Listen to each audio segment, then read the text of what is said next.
Until 5 o'clock.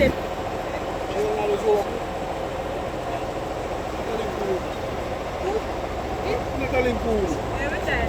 Pool.